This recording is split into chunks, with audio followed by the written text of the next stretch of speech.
Hook 1. Have you ever witnessed a moment of cruelty that changed everything? Someone like you thinks she can serve. Please go home and cry, he shouted it across a crowded diner, his voice dripping with contempt. And he didn't stop at words. He shoved the wheelchair. She crashed to the floor. Golden coffee spilled across her shirt. Her things scattered. A wrinkled handkerchief, an old unit photo, and a piece of dignity shattered. No one helped. No one spoke. They all looked away, pretending they saw nothing. And she quietly gathered every piece with trembling hands. But 30 minutes later, a military Humvee roared into the parking lot. 3 U.S. Marines stepped out. Impeccable uniforms, eyes like steel. They didn't say a word. They just walked forward. And the entire diner stood up. Welcome to Graceful Valor Stories, where tales of compassion and kindness are told. Let's uncover what really happened. White Falls, Montana. 4:03 p.m. Jessica McMillan had wiped down the same countertop 5 times in a row, but her mind was miles away. At just 21, she'd only worked at the Liberty Bell Diner for 6 months, but it already felt like a second home. The clinking forks, the smell of fried onions, the bell above the door that always rang a beat too loud. This town wasn't known for excitement. It was known for silence, for veterans who returned from war and said little. For locals who didn't ask questions unless they were offering pie.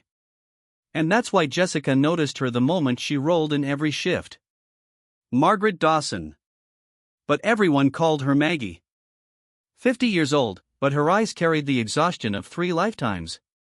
A former Marine Staff Sergeant who had survived an IED explosion in Kandahar, but not without cost. She'd lost her left leg. The prosthetic was clunky, mismatched, and worn, and she never tried to hide it. Maggie came in 3 days a week to work part-time, folding napkins, wiping tables, brewing the strongest coffee in the county. She moved like clockwork, but her presence carried weight. No small talk, no complaints, no weakness. Jessica admired her. Maggie was seated at her usual corner table, folding napkins into perfect triangles. Her wheelchair was locked in place beside the booth, the prosthetic leg barely visible under her jeans. Then the bell above the door rang hard. 4 men barged in, laughter already too loud, boots clumping like they owned the place. Jessica knew trouble when she saw it. The biggest one swaggered like he was still in boot camp. Mid-30s, buzzcut, scar above his lip. She remembered seeing him once before, loudmouthed at the gas station. Rumor was he'd been dishonorably discharged. Name Brent Wallace, if she remembered right. A guy who thought uniforms gave him power even when he'd lost the right to wear one. Looks like we got ourselves a war hero, Brent said, jerking his chin toward Maggie without even lowering his voice. Jessica's stomach sank. Maggie didn't look up. She kept folding napkins. Wheelchair should stay at home, one of Brent's friends snorted. Ain't no need to ruin a good meal. Jessica stepped forward from behind the counter, heart pounding. Can I help you find a table? Brent grinned. Sure, sweetheart. One close enough so we can watch G.I. Jane here pretend she's still useful. Maggie's hands didn't stop moving. Sir, I'd appreciate it if you'd keep your comments respectful, Jessica said, voice trembling slightly but firm. Brent leaned closer, the smell of whiskey strong on his breath. You one of those snowflake types defending the weak and wounded? No, sir, Jessica said, trying to keep her cool. I'm just trying to keep things civil. He scoffed and took a booth 2 tables from Maggie. His crew followed, their boots scraping against the tile. The diner quieted. The old man at the counter looked away. A pair of high schoolers who'd been giggling over milkshakes suddenly found their straws very interesting. No one spoke. Maggie finished the napkins and slowly wheeled over to the cruise table, her posture straight, shoulders square. Would you gentlemen like menus? She asked, voice steady. Brent smirked. Sure thing, Wheels. Roll it on over. Jessica flinched. Maggie placed the menus neatly on the table, turning to go when Brent's hand shot out and gripped her wrist. So, you're really a jarhead, huh? He sneered, eyeing the faint Marine Corps tattoo visible under her roll-up sleeve. Let me guess. Office duty, right? Filing paperwork while the real boys fought. Jessica moved from behind the counter, but Maggie's voice stopped her. Remove your hand, she said calmly, stealing her tone. Brent let out a laugh and shoved her arm back. Or what? You'll wheel me to death? One of the men behind him laughed so hard he snorted. Jessica's fists clenched. She looked around, but Dave, the manager, wasn't in sight. Of course not. As Maggie turned to her wheelchair to leave, Brent jabbed a foot out and blocked one of her wheels. Did I dismiss you, Marine? Jessica was already halfway to the table when it happened. One of the other men, the heavy-set guy with patchy facial hair, got up and walked behind Maggie. He grabbed her wheelchair handles. Without warning, he shoved. The wheelchair hit the edge of a nearby table leg and tipped. The crash was deafening.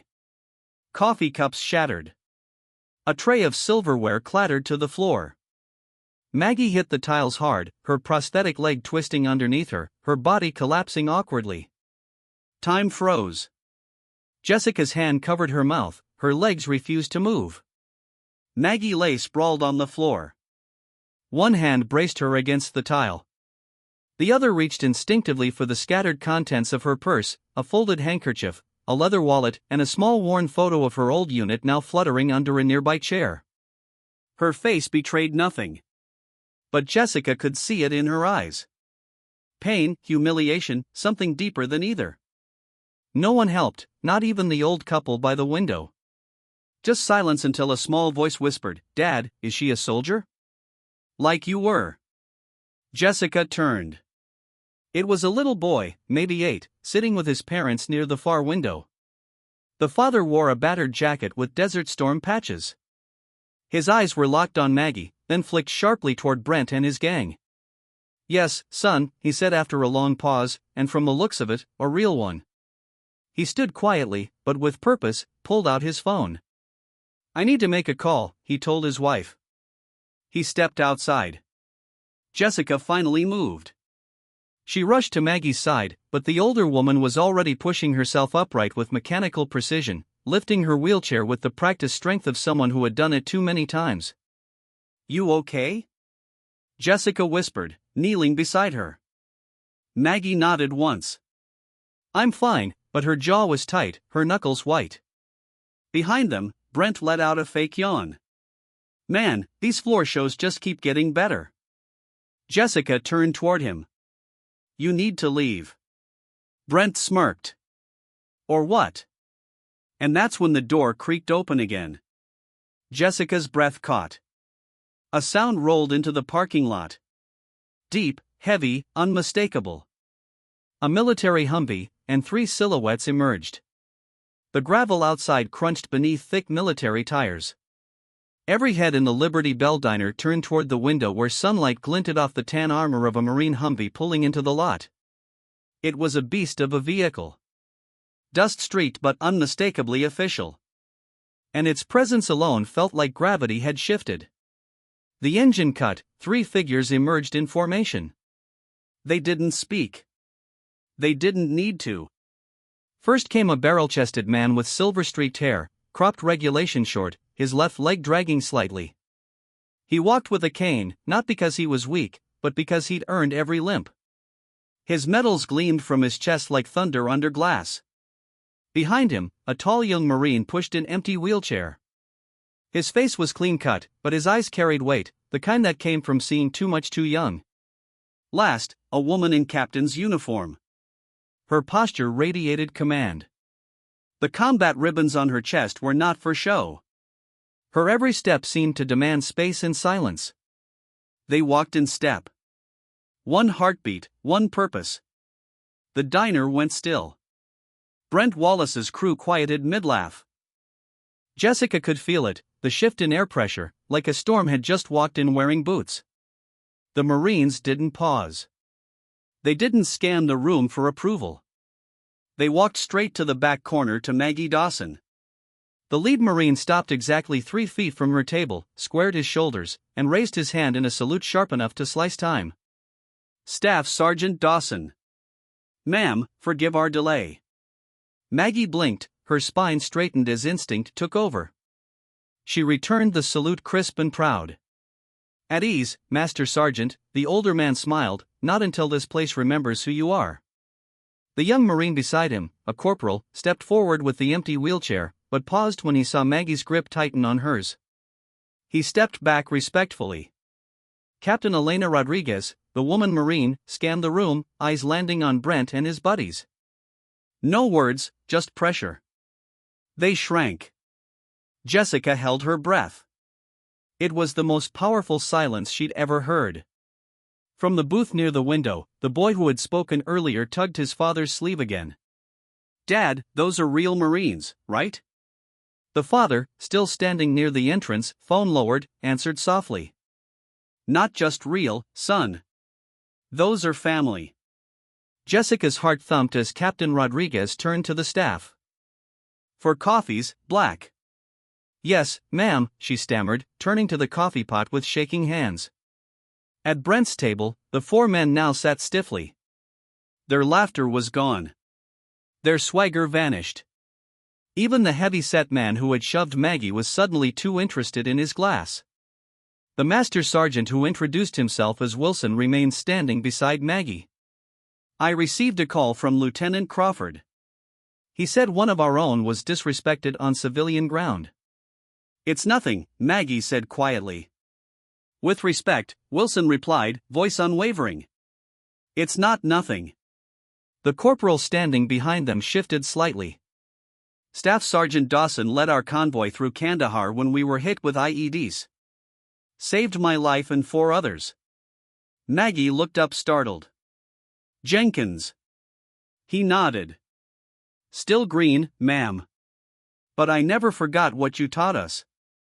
Jessica glanced around and saw it happening. One by one, patrons began to stand. An elderly man in a Korean war cap. A woman in civilian clothes with an Air Force pin. 2 younger men who had been quiet in the back corner now stood as well, hands over hearts. And then came the voice. Attention! It was Lieutenant Crawford. The boy's father, who had returned from his call. Half the diner snapped to attention.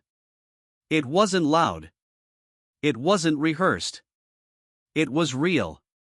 Brent shifted uncomfortably in his booth. His smug expression now cracked with confusion. The man who had shoved Maggie swallowed audibly, his eyes darting toward the door as if escape might still be possible. Staff Sergeant Dawson, Captain Rodriguez said, lost her leg pulling Afghan children out of a burning vehicle. She earned the Bronze Star with valor. 23 years of decorated service. Maggie's voice was low. That part of my life is over. Captain Rodriguez knelt slightly, just enough to meet her eyes. The Corps is never behind you, ma'am. We don't leave our own. Jessica's hands trembled again, but this time not from fear, from pride. Dave, the manager, finally emerged from the kitchen. He looked around, then hurried toward the Marines. Your meals? They're on the house, of course. Master Sergeant Wilson didn't blink. Marines pay their debts, sir. Always have, always will. Behind the counter, Jessica fought back tears. The coffee pot steamed.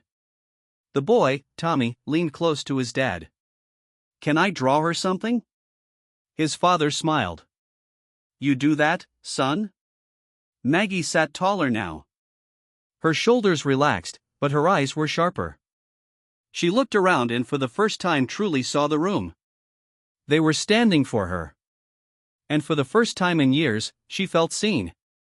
The silence that followed wasn't just reverent. It was corrective. Like the entire room was realigning itself around truth. Maggie Dawson sat still, shoulders squared, lips pressed tight. But her eyes, they moved, scanning, reading faces. There was no pity in them, only calculation, recognition. And for the first time since the Humvee pulled up, she spoke not just to the Marines, but to the room. I didn't ask for this, she said quietly. But I thank you for coming. Master Sergeant Wilson nodded once. We don't come because you ask, ma'am.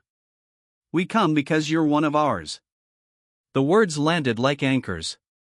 Maggie turned to Jenkins, the young corporal who still stood tall, hands behind his back like he was back on base. You were the kid in the second Humvee, she said, the one who tried to fix the radio under fire. Jenkins gave a shy nod. I didn't know what I was doing.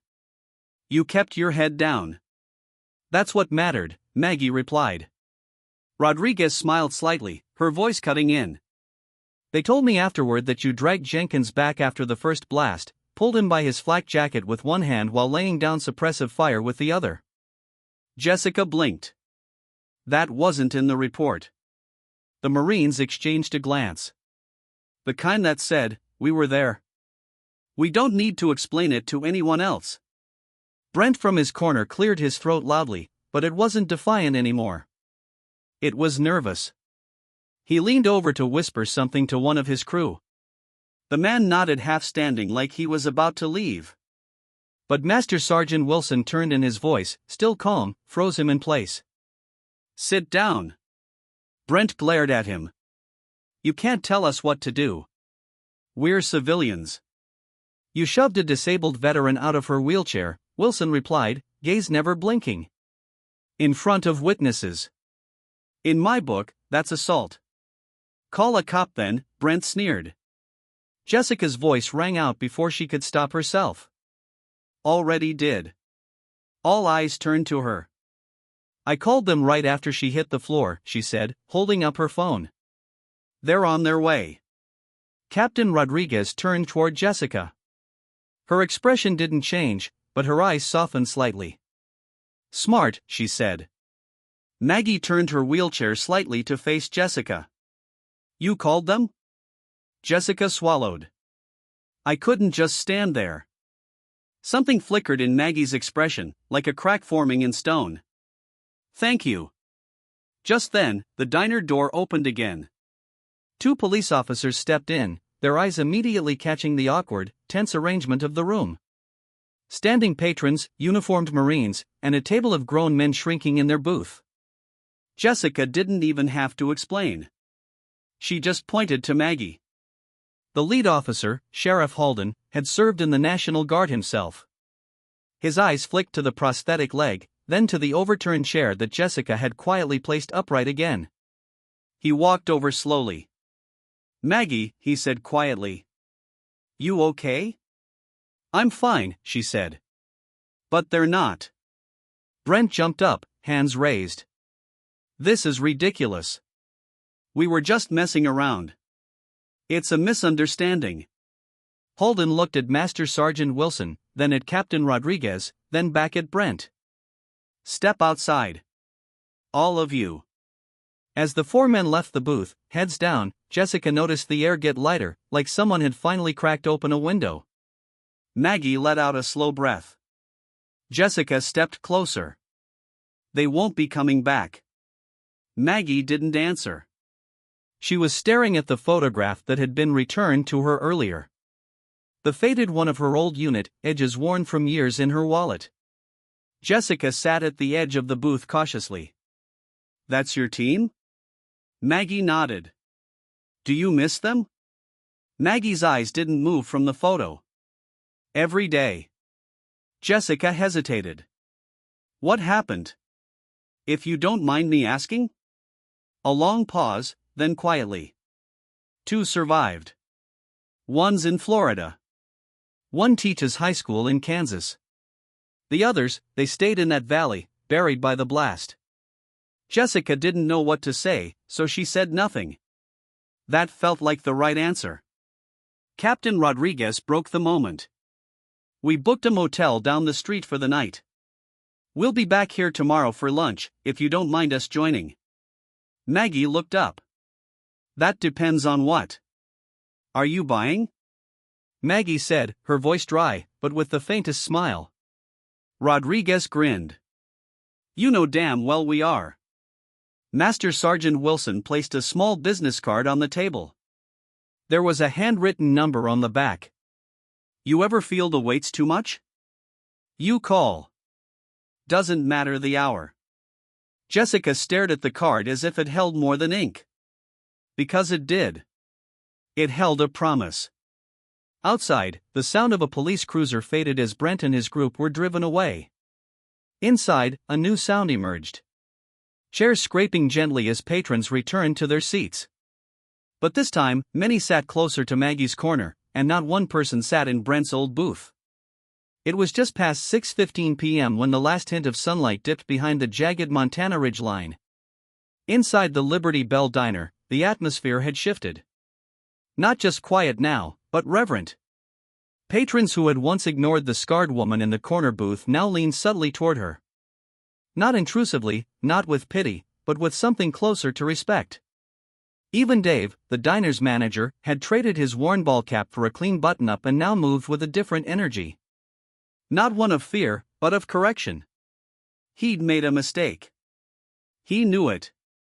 "Refills, Miss Dawson?" he asked gently, coffee pot already in hand. Maggie gave a polite nod. "Yes, please." Jessica watched the interaction with quiet satisfaction. For the first time, Maggie was being treated like the veteran she was. Not the shadow people tried to ignore. The Marines had stayed longer than anyone expected. Their meals finished, their uniforms still pressed, but their tone more relaxed now. Like old friends gathering at the one place where no one needed to pretend. Jenkins leaned forward, elbows on the table. "You remember Helmand Province? The sandstorm?" Maggie raised an eyebrow. "Which one?" "The one where we lost the convoy map and you navigated us back to base by starlight." Captain Rodriguez chuckled. "She didn't just navigate. She corrected the GPS with a compass and stubbornness." Jessica grinned from the counter. "Wait, that really happened?" Maggie sipped her coffee. "They give you plenty of tech. Doesn't mean you stop thinking." Jessica leaned in, drawn to the story. "Were you always frontline?" Maggie paused. Her voice came out softer this time. "Combat medic. Most of my deployments were embedded with infantry." Rodriguez looked over with visible pride. "She patched us up more times than I can count, including me." "What happened?" Jessica asked before she could stop herself. Rodriguez glanced to Maggie. "You want to tell it?" Maggie didn't speak at first. Her hand curled slightly around her mug. Then quietly, IED hit near Spin Boldak. We were clearing an aid convoy route. Elena, Captain Rodriguez, took shrapnel across her ribs. Bad. I heard the blast and ran into the fire. Pulled her behind a vehicle and stopped the bleeding with a belt and an old t-shirt. Jessica blinked. With a t-shirt? Rodriguez nodded, smiling. Still got the scar. Still owe her dinner for it. Jenkins leaned in. That wasn't even the wildest time. Remember the ambush outside Nawa? Rodriguez chuckled. Oh, yeah. She climbed out the top hatch while we were pinned under fire and laid down a smokescreen. Bought enough time for evac choppers to get in. Jessica stared. How do people not know this about her? Rodriguez gave her a look. Because she doesn't tell them. From her seat, Maggie offered the barest shrug. Some stories aren't meant to be worn on your sleeve. The words lingered behind the counter. Melissa Oy, the new high school-age waitress, had been quiet most of the evening. But now, as she listened, her eyes brimmed with something like shame. She stepped out from the back and slowly approached Maggie's table. I'm sorry, she blurted. Everyone looked up. Melissa wrung her apron. Earlier when they were laughing at you, I should have said something or stopped them, but I froze. Maggie's face was unreadable for a moment. Then, you're not the first to freeze. Just don't let it happen again. Melissa nodded, swallowing hard. I won't. Maggie reached into her coat pocket and pulled out an old cloth patch, faded, but still legible. Field Medic U.S. Marines. She handed it to Melissa. If you're ever serious about learning what that means, you start by listening. Melissa took the patch like it was made of gold. Jessica, watching from behind the coffee machine, felt her throat tighten. Something was shifting here, not just for Maggie, but for all of them. And maybe, Jessica thought, it had taken a moment of cruelty to unlock something sacred. Dave returned from the back with a clipboard. "I'm updating our wall," he said, gesturing to the newly cleared space above the dessert case. "We're putting up pictures of veterans from around town with nameplates, ranks, maybe even a little write-up of what they did." Rodriguez raised an eyebrow. "You finally ready to admit this place serves more than just pie?" He laughed nervously. "It serves stories now." Jessica glanced at Maggie. "Do you have a picture we could use?" Maggie hesitated, then reached into her wallet and pulled out the creased photo. The one that had scattered across the floor hours ago. The one with all of them before the war broke them apart. Rodriguez studied it. "This one will do just fine." Melissa grinned. "You think we could make a copy and put it above your booth?" Maggie raised an eyebrow. "What for?" "So people remember what real courage looks like." That caught Maggie off guard. She nodded once. The smallest but most genuine approval Jessica had seen from her yet. And in that tiny diner, tucked between a gas station and a bait shop, a new kind of legacy was being written. One that didn't need medals or speeches, just truth and maybe a slice of pie. By the following Thursday, word had gotten around, not just about the incident, but about what happened after. It wasn't the fall from the wheelchair that people kept repeating. It was the way the Marines had walked in, the way half the diner stood, the way even Sheriff Halden had saluted her quietly before leaving. It wasn't scandal, people whispered. It was honor. And that changed everything. Now, every time Maggie rolled in for a shift, someone opened the door for her. Not out of pity, but with a nod, an unspoken, "We know." The spot near her booth had a small brass sign now reserved for veterans. No one dared sit there. Jessica noticed the difference most in how the regulars treated her. Old Earl from the grain co-op used to grunt when she passed. Now he'd offer her his seat. Teenagers who once giggled behind phones now put them away when she rolled by. It wasn't performative. It was quiet change. And then came the Humvee again. Same time, same sound, same dust trail curling up into the sky. Captain Elena Rodriguez stepped out first, sunglasses hiding her expression until she entered the diner. Then she smiled, warm and genuine. "We still doing Thursdays?" she asked. Maggie looked up from her usual seat. "You're 5 minutes late." Jenkins followed behind, carrying a small box wrapped in plain brown paper. He placed it on the table between them. "We brought something." Jessica watched from behind the counter, curious. Maggie raised an eyebrow. "What is it?" Jenkins nodded to Captain Rodriguez, who answered, "Your medals, originals." Maggie froze. "What?" Rodriguez nodded. "The VA's admin finally found the correct paperwork. I pushed it through. Bronze Star, Purple Heart, Distinguished Service Medal. They were all earned. Now they're official." Maggie stared at the box. No one moved. Jessica's breath caught as Maggie reached forward with both hands. She didn't open it. She just held it. Her hands trembled.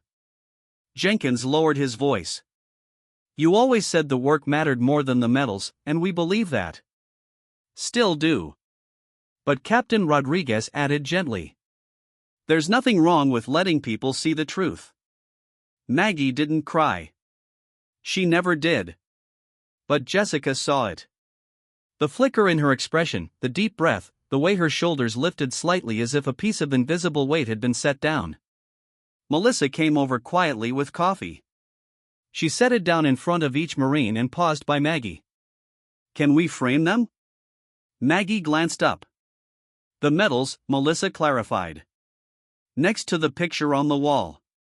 Jessica waited for Maggie's usual dry sarcasm. A shrug, a dismissive wave. But instead, she nodded. "Yes, that'd be fine." And so the wall grew. By the end of the day, the Liberty Bell Diner had 15 photos pinned to the once empty wood panel.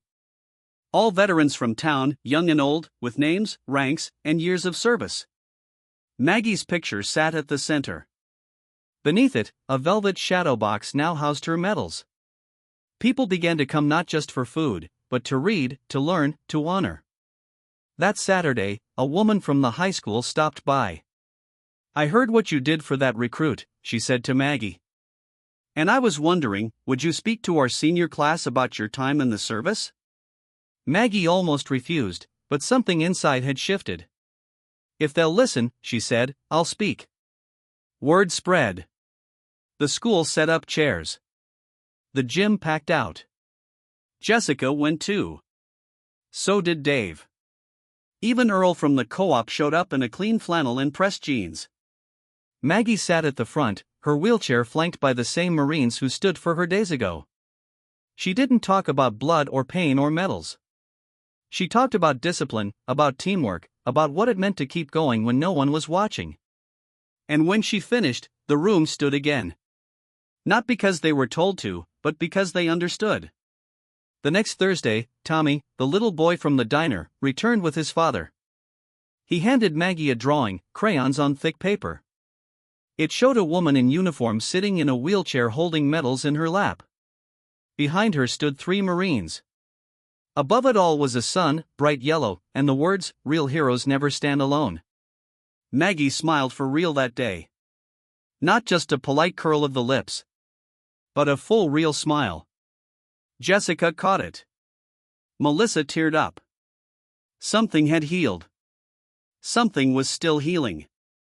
Later that evening, as the Marines finished their coffee and the town's usual quiet began to return, Captain Rodriguez placed another folded paper on the table, sealed. Maggie eyed it suspiciously. Another surprise? Rodriguez's grin. Just a note from someone you used to know. Maggie opened it carefully. The handwriting was familiar, precise. "You once saved me without asking questions.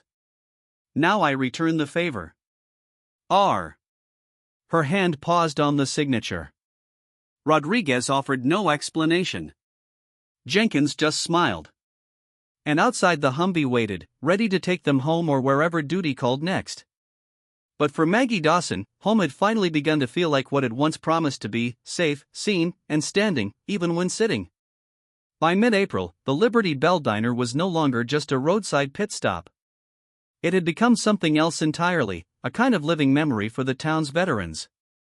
The brass plaque at Maggie Dawson's corner booth now gleamed in the morning light, in honor of those who served and those who still carry the weight.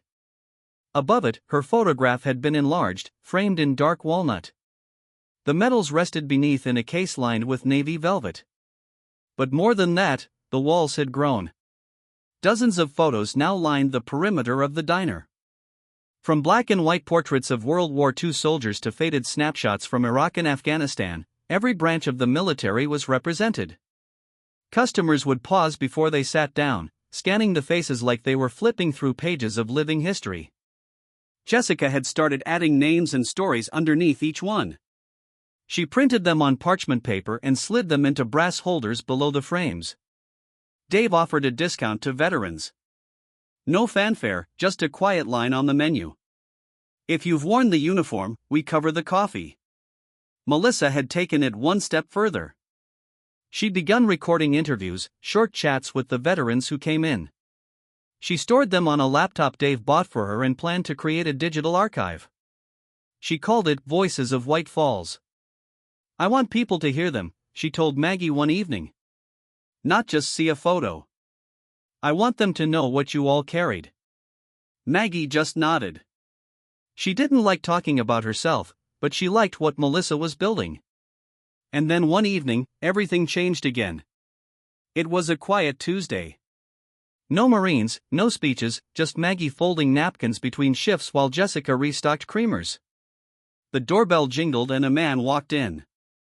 Late 50s, lean frame, hair grayer than not, eyes sharp. He wore civilian clothes, jeans, a flannel shirt, and boots caked with old dust. But Maggie looked up and the napkin in her hand stilled. Jessica saw it too. Something in Maggie's face flickered.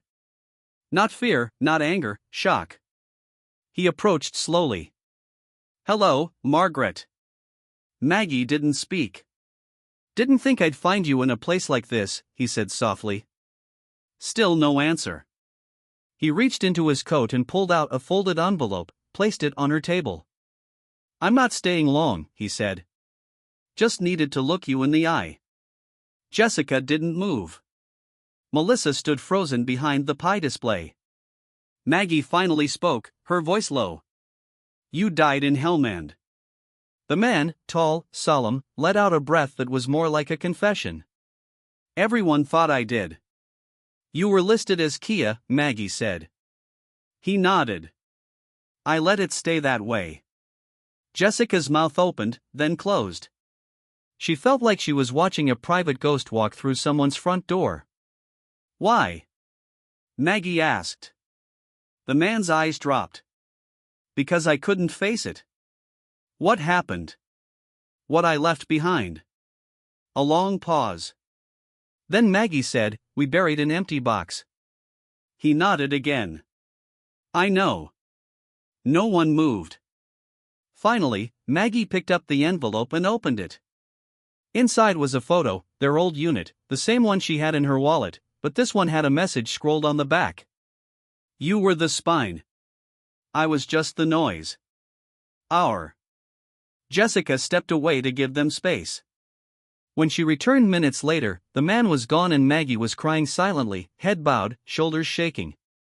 But it wasn't grief, it was release. She wiped her eyes and looked up. "He was our radio man.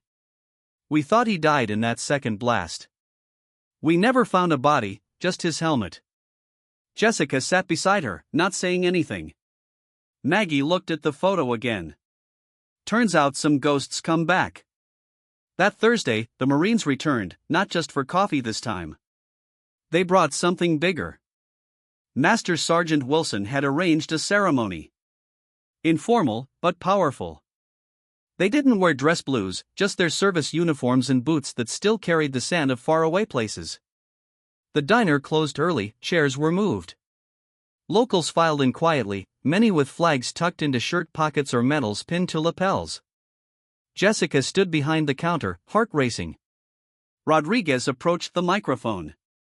"Nothing fancy, just one borrowed from the high school gym. Today, we're not honoring the past," she began. "We're acknowledging those still standing among us, even when the world tried to forget them." She looked at Maggie, seated near the window. "You held us together when the dust clouded everything. When orders stopped coming, when fear tried to rip us apart. You kept us whole." Jessica wiped her cheek. "So did Dave." Rodriguez continued, "And you did it quietly. No medals, no stories, just duty." Rodriguez stepped aside. Jenkins took her place. "I was 19 when she saved my life. I didn't know how to shave yet. And she pulled me from burning wreckage like I was worth something." His voice cracked. "She taught me what courage looks like. It doesn't yell. It doesn't kick doors in. It just doesn't quit." He turned to Maggie. "Staff Sergeant Dawson.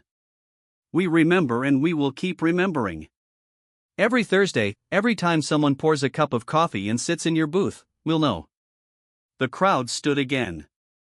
This time not just for Maggie, but for everyone she had carried. The following week, a letter arrived. It bore the seal of the Governor's Office of Montana, and it came in a navy blue envelope with silver trim. Jessica noticed it first when she was clearing the mail tray. Her hands trembled slightly as she turned it over and read the name. Staff Sergeant Margaret Dawson. She didn't open it, of course, just placed it carefully in front of Maggie during her afternoon break. Maggie stared at the envelope like it might explode. "What is it?" Melissa asked. Maggie didn't answer. She just opened it. Inside was a folded letter on formal stationery, stamped and embossed. Jessica and Melissa watched from a respectful distance as Maggie read silently. Then, without a word, she folded it again and slid it into her jacket pocket. Rodriguez and Jenkins arrived not long after with Master Sergeant Wilson trailing behind. You opened it? Rodriguez asked with a grin. I did, Maggie replied flatly. And they're awarding me the Montana Medal of Valor, she said simply. Governor wants to pin it at the State House, May 27th. Jessica gasped. That's Memorial Day weekend. Figures, Maggie muttered, sipping her coffee. Rodriguez laughed. You going? I said I'd think about it. Wilson raised an eyebrow. You've already said yes. Maggie grunted but didn't deny it. Melissa clapped quietly from the counter. We'll all be watching. You better wear that medal. Maggie shrugged. Only if I can wear it with coffee stains. 2 weeks later, the news spread fast. Local paper ran the headline. White Falls veteran to receive state's highest civilian honor. Channel 9 sent a crew to interview Maggie, but she declined. Said the wall and the diner spoke for her. Rodriguez gave a short statement instead. She's what we all hope to be when the fight is over. Strong, decent, and still standing, even if on wheels. At the high school, they held a special assembly. Tommy, the little boy who once asked if Maggie was a soldier, read a short poem he'd written. A hero doesn't need to run. A hero doesn't shout. A hero is the one who stays when everyone walks out. Jessica and Melissa were both crying before he finished the last line. May 27th arrived clear and golden. Maggie wore her dress blues for the first time in years. Rodriguez helped press the jacket. Jenkins shined her single black boot and cleaned the wheel rims on her chair until they gleamed. The drive to the Capitol was quiet. No music, just the wind. When they arrived, a small crowd was already gathered outside the whitest stone steps of the Montana State House.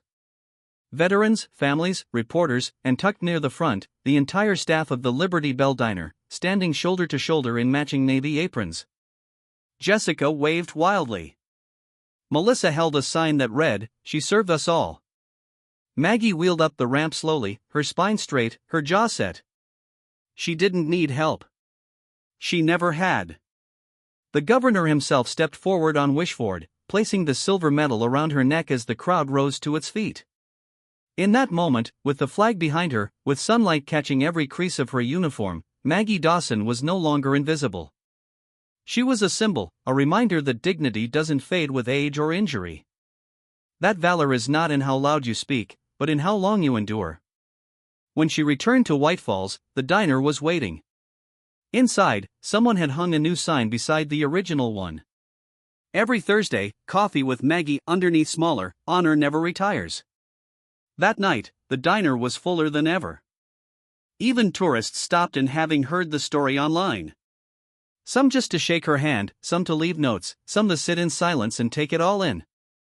Jessica watched from the counter as Maggie leaned back in her chair, sipping coffee, legs crossed, eyes calm. Never thought I'd be a weekly event, she muttered. Jessica grinned. You're better than a band. One last thing happened that summer. A new family moved into town. A young mother and her teenage daughter. The girl used a wheelchair, shy, always looking down. One afternoon, she came in with her mom, stared quietly at the wall of veterans. Maggie noticed. She rolled over slowly.